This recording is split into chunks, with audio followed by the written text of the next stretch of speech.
Ya, ada dalam literatur tasawuf itu ada pertanyaan yang sudah sangat klasik ya, yang misalnya menyebut tasawuf itu sebagai penyebab kemunduran Oh, iya, dalam iya. Islam gitu ya. Tapi sebenarnya pernyataan itu tidak didukung dengan data dan fakta gitu ya.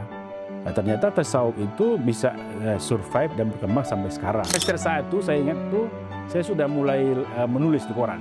Oh, Nah, di koran saya ingat kali itu itu tahun 2000-an berarti? tahun 2001. 2001. 2001 ya. Udah menulis di koran? Koran ya. Prof, mau nanya nih, nulis di koran tentang ilmu pengetahuan atau tentang laut tadi kok? Bukan. Tentang isu-isu keislaman. Oh, isu-isu Ya. keislaman. Ya, ya. Tapi memang masa-masa itu ada peralihan dalam pemikiran saya ya. Yang awalnya itu cenderung ke pemikiran Islam, tetapi karena pengaruh khusus di UGM, Ya. terutama ilmu sosial itu merubah cara pandang saya Ya. lebih banyak ke aspek ilmu sosial. Ya. Nah, jadi saya walaupun saya bidangnya tasawuf ya, tapi lebih banyak pendekatan ilmu sosial. Ilmu sosial. Nah, dari cerita itu saya terinspirasi gitu kan. Tasawuf itu sangat luas ya, sangat luas. Dan banyak dosen-dosen itu berfokus di pemikiran tasawuf gitu ya. Saya berpikir saya nggak mungkin lagi bertahan di pemikiran tasawuf ya. Karena saya menganggap sudah terlalu banyak pendekar di sana. Ingin kita kenalkan dulu. Inilah Profesor Dr. Ziaul Haq MA. Selamat datang Profesor. Assalamualaikum warahmatullahi wabarakatuh. Waalaikumsalam warahmatullahi wabarakatuh. Halo Sobat Literasi, sekali lagi kami ucapkan salam literasi. Salam literasi. Selamat datang di podcast Ngobrol Pintar. Pada kali ini kita khusus untuk segmen Ngobrol Pintar bersama Guru Besar UIN Sumatera Utara Medan. Hari ini kita kedatangan tamu yang luar biasa. Tamu dari mana? Tamu dari UIN Sumatera Utara. Kebetulan beliau adalah seorang guru besar khusus mendalami ilmu tasawuf. Kita penasaran apa itu ilmu tasawuf dan bagaimana perjalanan beliau sampai guru besar. Sungguh luar biasa. Kita pertama ingin kita kenalkan dulu. Inilah Profesor Dr. Ziaul Haq MA. Selamat datang Profesor. Terima kasih. Bagaimana sehat hari ini? Alhamdulillah. Sehat orang tua lah. Sehat orang tua ya Prof. Begini Prof, kan kita pada masa sekarang ini banyak ilmu sedang berkembang. Ilmu teknologi lah, ilmu modern lah, ilmu sosial. Tapi ternyata kami penasaran juga, Profesor ini kok mendalami ilmu tentang tasawuf, kan begitu? Ya. Tapi sebelumnya Prof, kami ingin kenalan dulu Prof. Baik. Bagaimana Profesor dulu sejarahnya? Kok bisa dari sekolah, mungkin sama kita dari kampung, kok bisa sampai menjadi dosen, dan kok bisa sampai menjadi seorang guru besar? Ya. Bisa cerita di sini Prof, biar tahu kita ini. Ya. Silakan Prof. Ya, terima kasih atas undangannya Prof. Mardianto ya, sehat selalu ya. Sebenarnya saya berasal dari sebuah kampung yang sangat terisolir gitu ya. Itu sekarang masuk di wilayah Labuan Batu Utara. Ya. Nama desanya Teluk Pule Luar. Teluk Pule. Luar. Oh, luar lagi. Sudah itu luar lagi. Luar lagi ya. Dulu waktu saya di kampung itu ya, sekolah itu aksesnya itu jalan itu ya lumpur gitu. Kalau hujan nggak bisa dilalui. Jadi kalau kita mau keluar dari Teluk Pulai ke Ledong, Tanjung Ledong itu ke Tanjung Balai harus pakai kapal. Oh, Kapal laut itu 5 jam baru nyampe. 5 jam. Nah, 5 jam itu sampai Medan, Prof? Enggak? belum, Tanjung Balai aja. Iya. Iya. Jadi kalau dulu digambarkan Teluk Pulai itu sangat terisolir lah. Terisolir. Sampai sekarang juga sebenarnya belum begitu baik, tapi sudah lebih baik dari sebelum-sebelumnya. Iya. Kalau pendidikan ya secara tidak formal ya, saya belajar langsung dibimbing oleh ayah saya ya. Ya. Kebetulan ayah saya itu seorang guru agama ya. Saya ingat dulu waktu masih kecil itu ya, setiap mau tidur malam itu ayah sering mengulang mufradat bahasa Arab gitu ya. Oh, itu. Ya. Itu diulang-ulang sampai tertidur gitu ya. Ternyata itu memberi semacam pengetahuan, wawasan tentang kosakata bahasa Arab. Iya. Kemudian saya sekolah SD ya di kampung, kalau tidak salah itu 11227. Iya. Di sana. Masih ingat itu, Prof? Masih ingat. Ya, tapi sayangnya itu hanya sampai kelas 5. Oh, di SD itu? Ya, di SD. Ya. Kebetulan waktu itu saya diminta mengisi apa namanya, waktu itu pendaftar untuk ujian MIS. Oh. Hanya mengisi kekosongan gitu supaya Iya. jangan terlalu sedikit yang daftar. Iya, Gitu. iya. Ternyata waktu itu lulus gitu, Lulus dari MIS. Nah, jadi tidak lagi dilanjutkan SD, nggak sampai kelas Luar 5 aja lulus gitu. Sekolahnya di SD, ujiannya di MIS. MIS. Luar biasa ini, Bro. Tapi memang sorenya madrasah. Oh gitu. Iya, Iya, iya, madrasah. Nah, setelah SD itu ya masuklah ke sanawiyah. Sanawiyah masih di kampung sekali kan. Iya. 3 tahun ya selesai di tahun. sana. Tapi sebelum selesai itu orang tua saya, ayah saya dan emak saya itu ya galau. Oh. Karena di kampung belum ada aliyah. Oh gitu pula. Iya, iya. Jadi waktu itu pilihannya kalau tidak ada di Kampung Majid sudah ada ya di daerah sebelah kampung saya itu Tanjung Balai Oh. atau sekalian Medan. Nah gitu. Iya, iya, iya. Jadi waktu itu disepakatilah oleh orang tua. Saya ingat itu saya dan emak saya itu naik kapal lah malam-malam ke Tanjung Balai. Dari Ledok, dari Teluk Pule ke Ledok, Teluk Pule ke Tanjung Balai, naik kapal. Waktu itu mau survei ke sekolah EMPI, iya. Yayasan Pendidikan Islam, dan itu waktu itu terkenal banyak sekali alumninya gitu. Oh gitu. Yang paling masyhur itu ya ada almarhum Prof. Ramli, Oh, Ramli Abdul Wahid ya. Ya. kemudian ada Prof. Akhir Zain, Prof. Iya. Ramadan gitu ya. Iya, iya. Waktu itu sudah sudah survei dan sudah mantap lah nanti kalau insyaallah kalau selesai sanawiyah melanjut di aliyah di Tanjung Balai gitu Tanjung Balai, ya. ya. Tapi selang berapa lama waktu itu pulang pakcik saya dari ayah itu ke kampung. Dia nanya, "Nanti sekolah di mana lanjutan?" gitu kan. Aliyahnya. Waktu itu dijawab ke Tanjung Balai. "Udahlah Medan aja sekalian," gitu. Iya. Oh gitu pula. Ya. Jadi singkat ceritanya saya ke Medan gitu ya. Saya ingat persis waktu ke Medan itu tahun 98 itu. 98. Pas reformasi itu. Iya, iya, iya. Iya, saat pas reformasi mendaftarlah di Tismul Ali. Tismul Ali di Al-Wasliyah, Jalan Ismailiyah. Jalan Ismailiyah, betul. Ya. Ya, Bro. Ya, di situ sebenarnya antara pendidikan di Madrasah Aliyah dan Sanawiyah itu masih relevan ya. Iya, iya, betul. Ya, masih secara khusus tentang keislaman ya. Khusus keislaman. Di Kismu Ali itu semakin lebih ditingkatkan gitu ya. Kita ingat itu waktu saya sekolah itu kepala sekolah saya itu almarhum Ustaz Hamdan Abbas. Hamdan Abbas. Itu pernah ketuamu itu? Iya, ketuamu ya. Subhanallah. Beliau lah kepala sekolah saya. Ada banyak sekali ustaz-ustaz yang lain ya. Di situ belajar setiap harinya belajar kitab kuning gitu ya. Fikih, tauhid dan tasawuf ya. Tasawuf sudah mulai ada berbunyi ketika itu ya. Selesai sebelum selesai di aliyah itu di kelas 2 saya sempat mutasi. Waktu itu mutasi ke pesantren di Langsa di Madrasah Ulumul Quran. Ulumul Quran Langsa. Bustanul Arifin Bustanul Ulum. Tapi tahun 99 itu situasi Aceh dan Sumatera kan tidak baik saja ya. Dan di saat itu juga almarhum ayah saya meninggal. Dan saya harus pulang ke kampung dalam situasi galau karena punya adik 4 orang lagi gitu. Dan waktu itu emak saya itu tidak terlibat dalam urusan pekerjaan waktu itu kan petani sama guru itu profesi saya ya. Jadi agak galau gitu, apakah melanjutkan lagi sekolah atau tidak gitu kan. Jadi atas saran keluarga adalah harus sekolah lah, nanti kalau nggak sekolah justru jadi masalah di kampung gitu kan. Karena mungkin usia masih remaja waktu itu ya. Akhirnya saya ke Medan, kemudian digaransi lah oleh pakcik saya waktu itu Profesor Akhir Zain ya. Menggaransi saya untuk sampai selesai di aliyah. Sampai aliyah. Nah, saat itu keinginan untuk kuliah itu sangat tinggi, tapi ya kita harus sadar diri juga gitu kan. Pertama adik-adik sangat banyak gitu ya. Saya memutuskan waktu itu ke Tanjung Balai dan saya ingin mencari sesuatu yang baru, pengalaman baru. Saya ikut ke laut. Ikut ke laut. Aliyah tuh. Ya, Taman Aliyah. Saya ikut ke laut. Waktu itu keinginannya supaya bisa ngumpul uang gitu kan. Ternyata laut itu yang nggak seperti yang saya bayangkan ya. Luar biasa betul. Saya anak pesisir ya, hidup di pinggir pantai dan biasa di pinggir laut ya. Ternyata di laut itu, laut yang tidak bertepi itu sangat berbeda sekali. Dari daratan yang selama ini saya nggak pernah di laut mabuk, ternyata di laut mabuk. Kayaknya Profesor ini cerita laut sangat banyak wawasannya. Bukan hanya wawasan, tapi pengalaman. Nah, kapan-kapan kita cerita tentang laut. Siap. Sepertinya ada satu yang perlu kita gali dari Prof ini, pengalaman kuliahnya S1, S2, S3.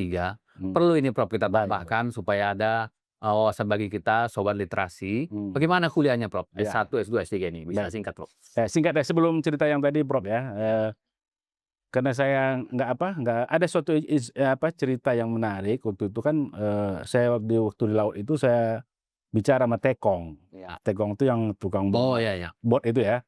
Ya sekitar usia 50 lebih lah gitu. Saya tanya, "Wak, sudah lama ke laut?" Dia bilang, "Kelas 5 SD saya di laut," gitu ya. Saya langsung terdiam membayangkan apakah mungkin saya juga mungkin nasib saya sama seperti ini juga gitu kan.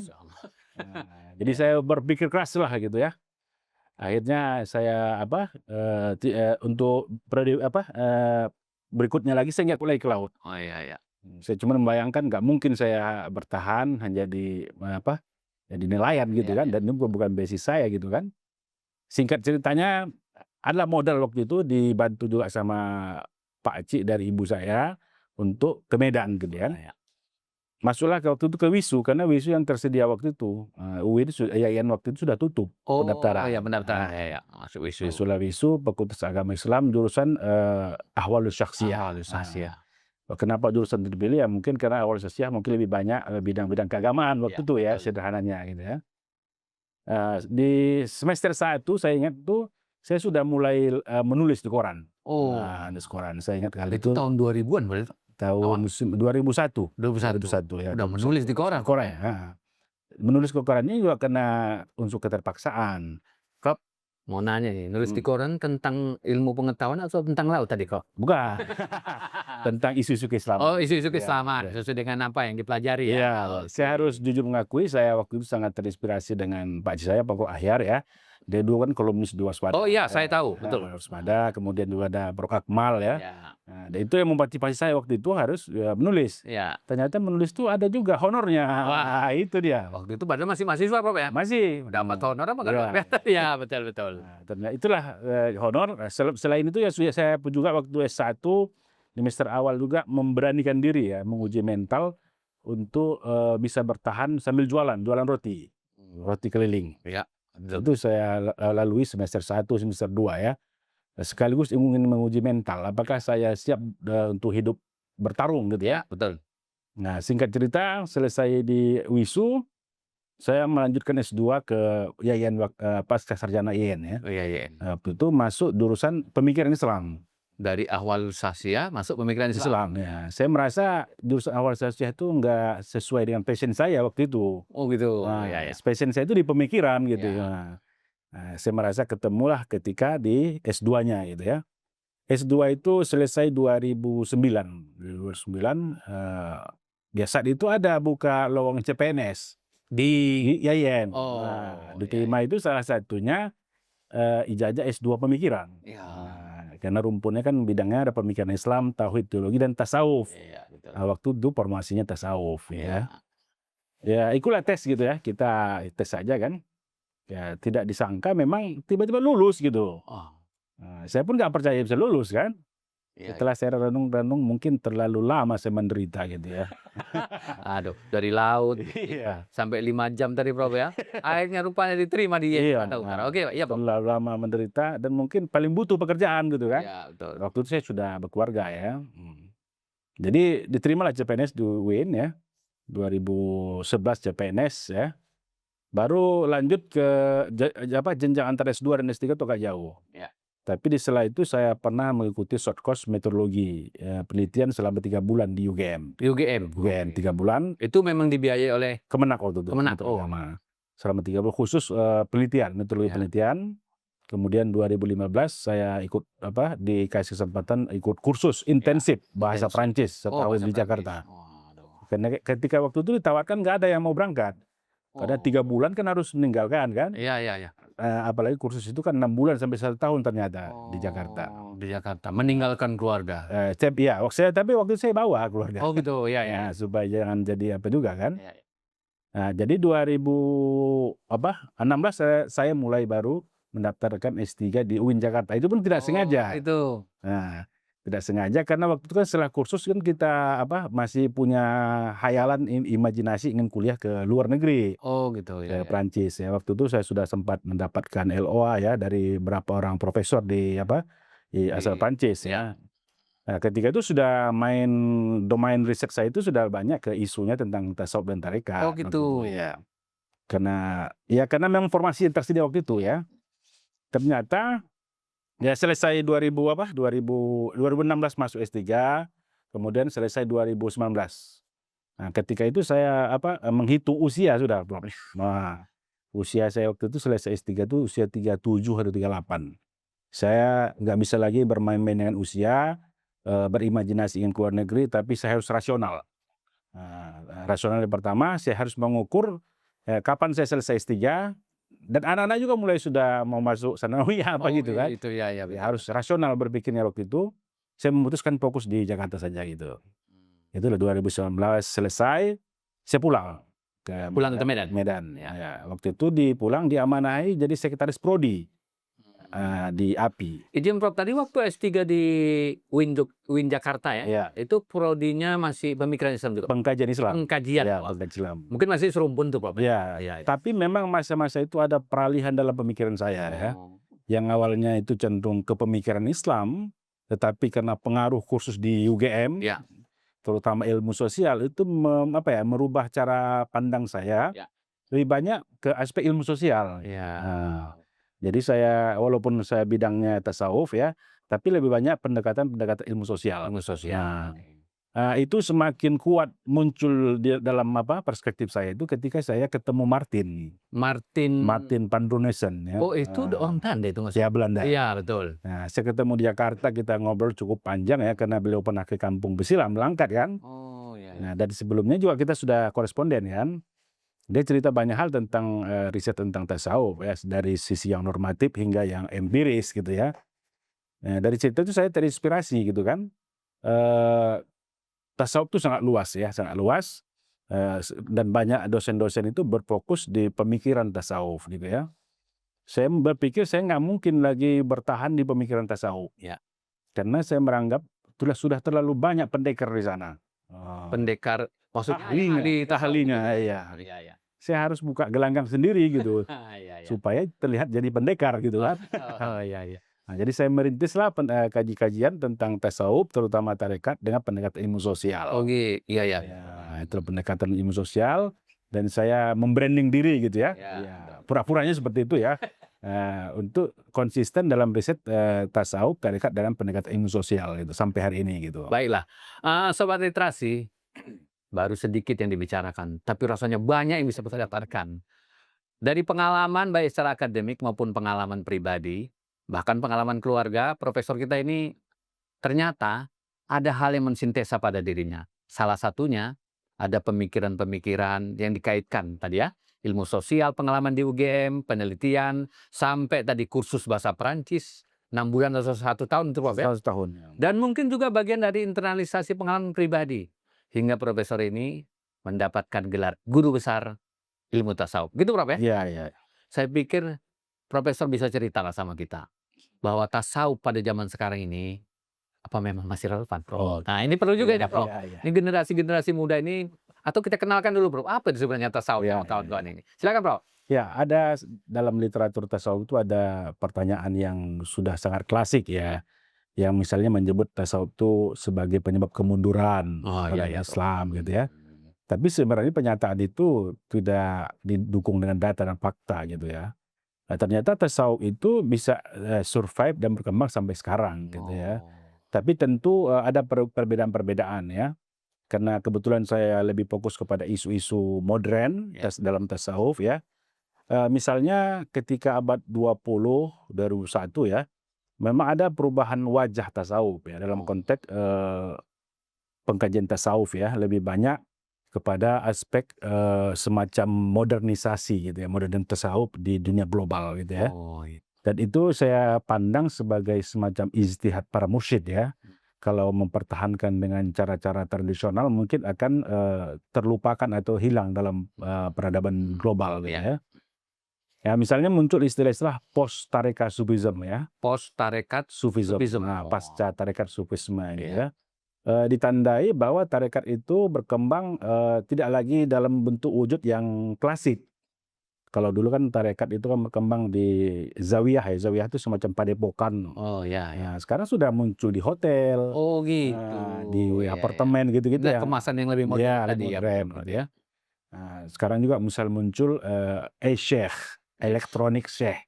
Oh. Jadi untuk terhubung dengan guru atau mursyid, Ya. nah itu bisa melalui online Wah, gitu. ini menarik nih, Iya. Prof. Artinya tasawuf itu juga ada sentuhan teknologi besar. Pasti ya. Oh, gitu ya, Prof. Ya, situ berkembangnya gitu Iya, ya. iya. Ini saya lihat sebagai ijtihad para mursyid ya untuk merelevankan tasawuf supaya bisa hidup di dunia sekarang Iya, ini iya, gitu ya. betul. Ya, itu tadi yang misalnya berapa tarekat-tarekat besar itu di dunia ini, misalnya Haqqaniyah itu ya, itu berbasis di Amerika, Oh, gitu. tapi tersambung sampai ke seluruh dunia gitu Oh, ya. gitu ya, Prof. Nah, itu karena mereka memanfaatkan teknologi informasi. Iya, iya. Nah, jadi tasawuf Iya, iya. relevan gitu ya. Relevan. Mhm. Izin, Prof. Saya dulu waktu sekolah ada baca buku, Prof. Judulnya Tasawuf Modern Hamka. Iya, iya, iya. Ada satu lagi, Prof. Ini kalau kita di daerah kita ini salah satu yang terkenal itu kan tarekat Syarabiyah. Naksabandia.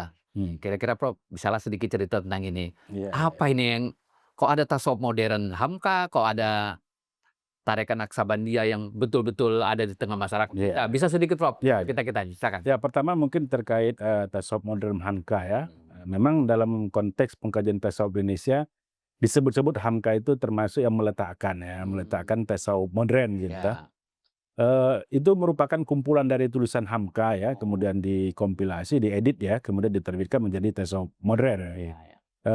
Hamka sebenarnya ingin menjelaskan ya tasawuf tidak dalam konteks yang sangat ortodok gitu ya, tapi lebih fleksibel dan relevan dengan perubahan yang terjadi gitu ya. Itu yang saya tangkap dari Hamka gitu ya.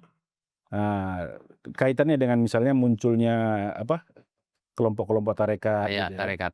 Sebenarnya keberagaman kita secara umum itu ya sangat dipengaruhi oleh kelompok tarekat atau sufisme tadi gitu ya. Iya, iya, Prof.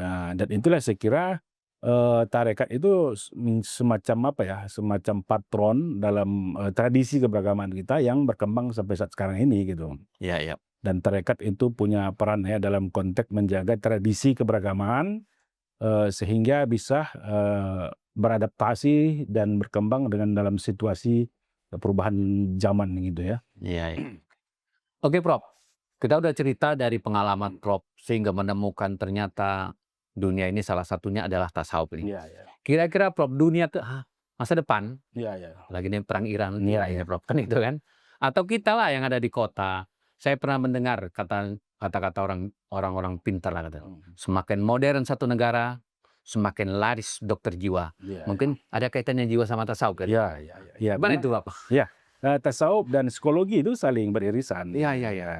Ya memang ya persoalan-persoalan kehidupan manusia modern ya. Iya, iya. Kalau kita pinjam istilah Hussein Nasr itu ya nestapa manusia modern ya. Nestapa manusia modern, betul. Ya, karena itu persoalannya memang kekurangan aspek spiritual gitu ya. Rasionalitas yang sangat tinggi gitu ya Iya. mengakibatkan unsur-unsur yang berkaitan spiritualitas aspek ketuhanan itu semakin mengecil gitu ya. Iya, iya.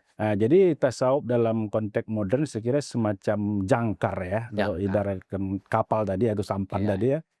Dia bisa bertahan di tengah laut tapi dengan tetap terkontrol. Oh, ya. gitu. Ya, ya. Itulah. Baiklah, Sobat Literasi sungguh luar biasa. Baru sebentar kita udah ceritanya entah kemana-mana. Bahkan sampai ngeliling dunia tadi, Prof. Artinya bahwa kehidupan ini memang bisa kita pahami sebagai sebuah proses pembelajaran, ada keilmuan di sana, tapi yang penting adalah bagaimana kita memaknai itu semua untuk diri sendiri dan untuk kita semua. Iya, iya. Izin Prof, kita boleh juga lah menceritakan tadi sudah dari awali dari pendidikan Prof sampai mendapat guru besar, mendalami ilmu tasawuf. Kita Sobat Literasi sudah mendapat pengetahuan tentang tasawuf. Mungkin Prof adalah saran kami, kita ini semua Sobat Literasi generasi muda. Kira-kira apa yang bisa kita sarankan? Apakah mencintai tasawuf atau bagaimana supaya mereka hidup dalam koridor sebagaimana prinsip-prinsip tasawuf. Ya. Apa saran Prof untuk kita semua? Silakan Prof. Ya, kalau secara umum ya, pertama saya sering belakangan ini saya menyadari ya, bahwa hidup itu harus direncanakan. Oh, iya. Jadi saya tidak sepakat mengatakan hidup itu mengalir ya. Oh. Kalau mengalir itu kita yang dibawa arus. Ya. Tapi kalau direncanakan kita yang mendesain kemana hidup itu. Kemana hidupnya? Betul Pak. Nah, jadi ya kawan-kawan anak-anak muda ya, generasi muda, kita harus berani bermimpi ya, mendesain misalnya di usia 25, usia 30 saya di posisi di mana gitu ya. Ya. Di kilometer berapa saya gitu ya. Dalam proses itu tentu banyak dinamika ya. Ya. Dinamika itu bisa kita bertahan di sana kan apabila relasi antara manusia dengan Tuhannya oke gitu ya. Disitulah pentingnya tasawuf gitu ya, untuk selalu menjadi jangkar supaya kita jangan dibawa arus tadi gitu ya. Ya. Misalnya kita itu Prof, kira-kira. Oke, terima kasih Sobat Literasi. Bukan nggak terasa ya, ya terasa. Tapi sebentar ini kita mendapat pengetahuan, pengalaman dari berbagi apa yang diceritakan oleh Profesor Dr. Ziaul Haq MA. Sungguh luar biasa bahwa ternyata tasawuf itu bukan hanya sekedar mata pelajaran, bukan sekedar bacaan-bacaan, tapi bisa kita alami dan menjadi jangkar kehidupan. Itu mungkin yang paling utama Siap. untuk kita terima. Makasih Prof. Terima kasih Sobat Literasi. Bincang bersama Guru Besar UIN Sumatera Utara Medan akan kita lanjutkan pada sesi-sesi berikutnya. Saya Profesor Dr. Mardianto mengucapkan terima kasih sekali lagi. Salam literasi. Jangan lupa supaya media kita ini terus berkelanjutan. Follow jangan lupa di media sosial kita, Ngobrol Pintar segmen Guru Besar. Ada di YouTube dan juga ada di Instagram kita. Terima kasih sekali lagi. Sampai jumpa pada Ngobrol Pintar segmen berikutnya. Saya Profesor Dr. Mardianto dari UIN Sumatera Utara mengucapkan Assalamualaikum warahmatullahi wabarakatuh. Waalaikumsalam warahmatullahi wabarakatuh. Terima kasih Prof.